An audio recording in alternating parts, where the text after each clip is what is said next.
అక్షయ పాత్ర. అక్షయ పాత్ర అనగానే మనందరికీ గుర్తుకొచ్చేది ఈ పాత్రలో ఏం వేసినా అది ఎన్నో రెట్లు పెరుగుతూ పోతుందే కాని ఎప్పటికీ ఖాళీ అవ్వదు. మహాభారతంలో అక్షయ పాత్ర ద్వారానే పాండవులు 12 సంవత్సరాల అరణ్యవాసంలో కొన్ని వేల మందికి ఆహారాన్ని సమకూర్చారు. జూదంలో ఓడిన ధర్మరాజు తన తమ్ముళ్లతో పాటుగా అరణ్యవాసానికి బయలుదేరగా ధర్మం లేని కౌరవుల పాలనలో హస్తినాపుర రాజ్యంలో ఉండలేమంటూ 10,000 మంది బ్రాహ్మణులు పౌరులు పాండవుల వెంట బయలుదేరారు.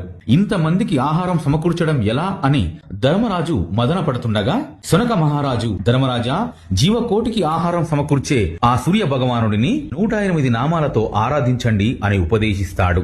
ధర్మరాజు ప్రాతకాలమునే లేచి నదిలో స్నానం ఆచరించి అంతఃకరణ సిద్ధితో సూర్య భగవానుడిని ఆరాధించడం మొదలుపెట్టాడు. సూర్య భగవానుడు సాక్షాత్కరించి ధర్మరాజుకి అక్షయ పాత్రను ఇచ్చి, ధర్మరాజా, ఈ 12 ఏళ్ల అరణ్యవాసంలో అడవిలో దొరికే దుంపలు కందమూలాలతో ఈ పాత్రలో వండి ఎంతమందికి వడ్డించినా పాత్ర ఖాళీ అవ్వదు అని చెప్పాడు. కాని ఈ అక్షయ పాత్రను పూర్తిగా కడిగి బోర్లిస్తే మాత్రం ఆ రోజుకి ఇక పూర్తయినట్లే అని చెప్పి అంతర్ధానం అయ్యాడు.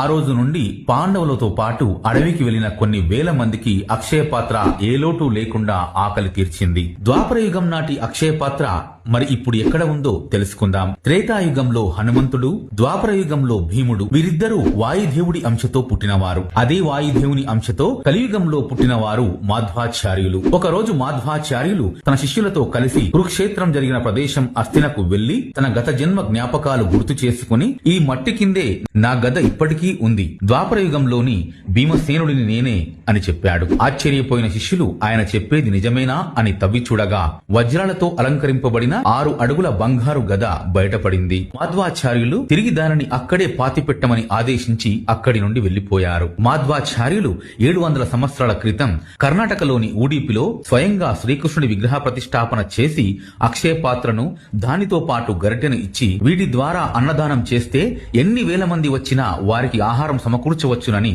చెప్పాడు. ద్వాపరయుగంలో ధర్మరాజుకి సూర్య భగవానుడు ఇచ్చిన అక్షయ పాత్ర రాగితో చేసింది. కానీ ఉడిపిలో ఉన్న అక్షయ పాత్ర చెక్కతో చేసినది. ఇది మాధ్వాచార్యులు తన తపశ్శక్తితో సృష్టించి ఇచ్చిన అక్షయ పాత్ర. పాండవులు వాడిన అక్షయ పాత్ర ఇది కాదు. ఉడిపిలో ఆహారం వండిన తర్వాత ఒక పాత్రలో ఉంచి అక్షయ పాత్రతో గరిటెతో తాగించిన తర్వాత ఎన్ని వేల మంది వచ్చినా సరిపోతుందని చెబుతారు. అందుకనే గత 700 సంవత్సరాలుగా ఉడిపిలో నిత్య అన్నదానం చేస్తున్నారు.